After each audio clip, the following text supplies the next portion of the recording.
এই হত্যাকাণ্ড কেন হলো এটার ধোঁয়াশা এখনো কাটছে না।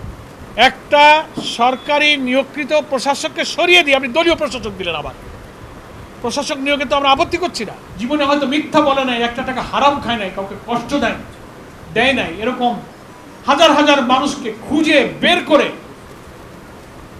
তাকে ধরে এনে ক্রসফায়ারে দেওয়া হয়েছে, গুলি করা হয়েছে, কারাগারে দেওয়া হয়েছে, সেগুলো আমাদের গোয়েন্দারা করতে পেরেছে। কিন্তু এরকম হত্যাকাণ্ড ঘটলো, আজও তার কোনো সঠিক ক্লু বের করা গেল না। একটা সরকারি নিয়োগকৃত প্রশাসককে সরিয়ে দিয়ে আপনি দলীয় প্রশাসক দিলেন। আবার প্রশাসক নিয়োগে তো আমরা আপত্তি করছি না, কিন্তু প্রশাসক নিয়োগের প্রভিশনটা কখন?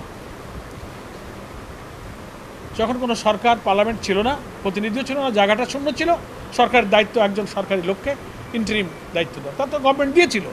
এখন আপনি ইলেক্টেড হয়েছেন, আপনি দিতে পারেন, ইলেকশন দিয়ে নির্বাচিত লোক, আপনার দলের লোকেরা আপনি দিবেন, অন্য কোনো দল আসবেন, আমাদের কোনো আপত্তি নেই। কিন্তু আপনি সেটা না করে সব জায়গাতে আপনি আপনার দলীয় লোক দিয়ে দিলেন। আবার স্লোগানে বলেন যে সবার আগে বাংলাদেশ। তো এই সিদ্ধান্ত কি প্রমাণ করে? সবার আগে বিএনপি।